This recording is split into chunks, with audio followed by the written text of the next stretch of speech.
उठा लिया,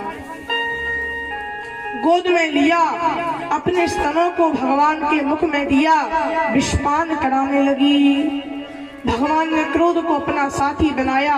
पूतना के अंदर जो विष था उस विष को भगवान ने पिया, विष खत्म हो गया, दूध बचा, दूध भगवान ने पिया, दूध खत्म हो गया तो अंत में पूतना के प्राणों को ही पीने लगे, प्राणों को पीने लगे। पूतना को कष्ट होने लगा, चिल्लाने लगी, सामुंचा मुंचा। पूतना चिल्लाने लगी, हे बालक छोड़ दे मुझे, छोड़ दे।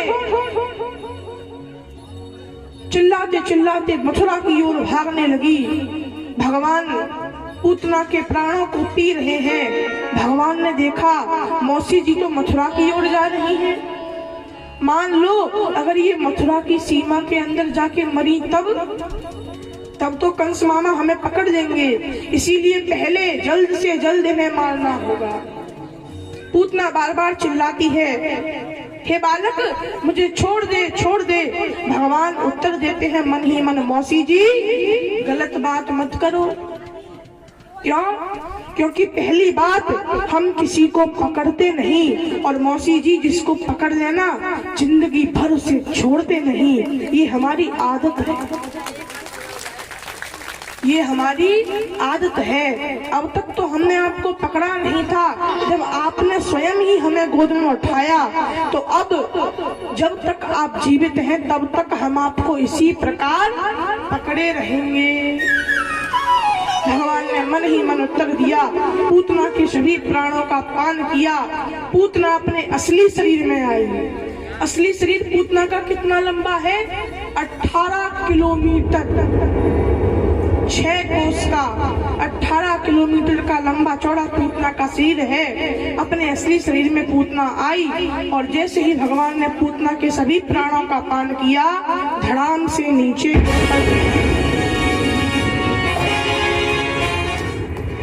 पूतना धड़ाम से नीचे गिर पड़ी। जितने ब्रजवासी थे, गोप ग्वाल थे, सभी ने सुना तो जहाँ से आवाज आई वहाँ आए। आकर देखा पूतना मरी हुई पड़ी है, उसके ऊपर छोटे से भगवान खेल रहे हैं। यशोदा मैया गई, लाला को गोदी में लिया, लाला को शुद्ध कराने के लिए गोमूत्र से स्नान कराया, गाय के गोबर का लेपन लगाया, गैया मैया की पूंछ से झाड़ा मारा। और उधर सारे ब्रजवासी सोच रहे हैं ये पूतना कैसे मरी। एक बोला, भैया हमारी सुनो, ये पूतना क्या है ना अपने लाला को लेकर भाग रही होगी, लाला को लेकर भाग रही होगी। तो वैसे भी जंगल तो है ही, जंगल में बहुत ज्यादा पेड़ होते हैं। एक आध पेड़ में इसका पैर टकराया, नीचे गिर गई और गिर गई सो मर गई। दूसरा बोला, बेवकूफ है क्या, गिरने से मर जाए तो राक्षस काय बात के हो गए। हमारे छोटे छोटे बालक होते हैं, जब वो चलना सीखते हैं तो कई बार गिरते हैं, उन्हें तो कुछ नहीं होता। और ये तो राक्षस है, राक्षस अगर गिरने से मर जाए तो राक्षस काय बात का नहीं, कुछ और बात हुई है। आपस में विचार कर रहे थे, इतने में नंद बाबा आ गए। नंद बाबा को सारी बात बताई। नंद बाबा ने कहा, सुनो हम बताएं ये पूतना कैसे मरी। सुनो, वसुदेव ने हमसे कहा, बाबा आप गोकुल को जाइए, आपके लाला पर संकट आने वाला है। हम गोकुल के लिए प्रस्थान कर गए और मार्ग में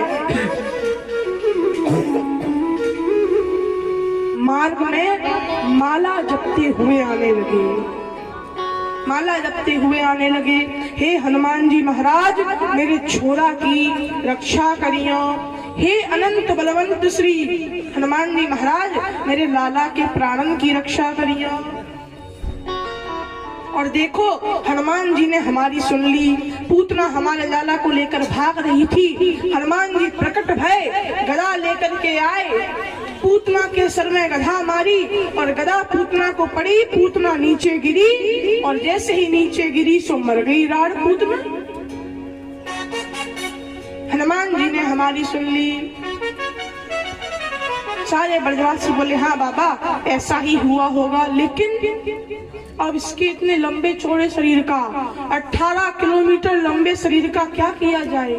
बोले इसके शरीर को काट कर अंगों को अलग अलग करके इनमें अग्नि लगा दो। सभी ने ऐसा ही किया, सभी ने ऐसा ही किया। श्री सुखदेव जी महाराज वर्णन करते हैं, परीक्षित इस प्रकार भगवान ने सबसे पहले पूतना का वध किया। शक्टासुर आया, शक्टासुर का वध किया। तृणावर्त भवंडर के रूप में आया, भगवान ने तृणावर्त का भी वध किया।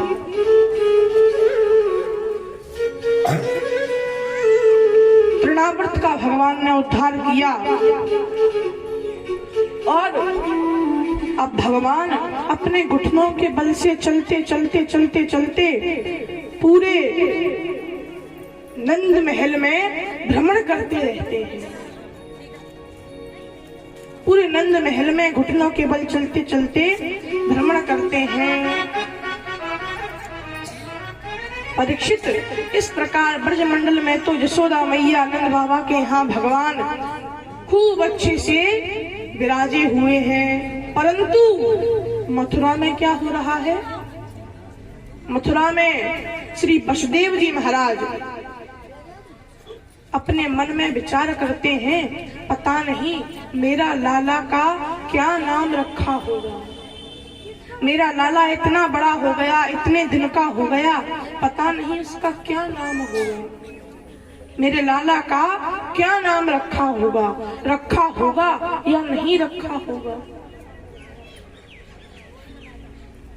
इस प्रकार वसुदेव जी महाराज सोचते हैं। गर्गाचार्य जी को अपने पास बुलाया, हाथ जोड़कर प्रार्थना की।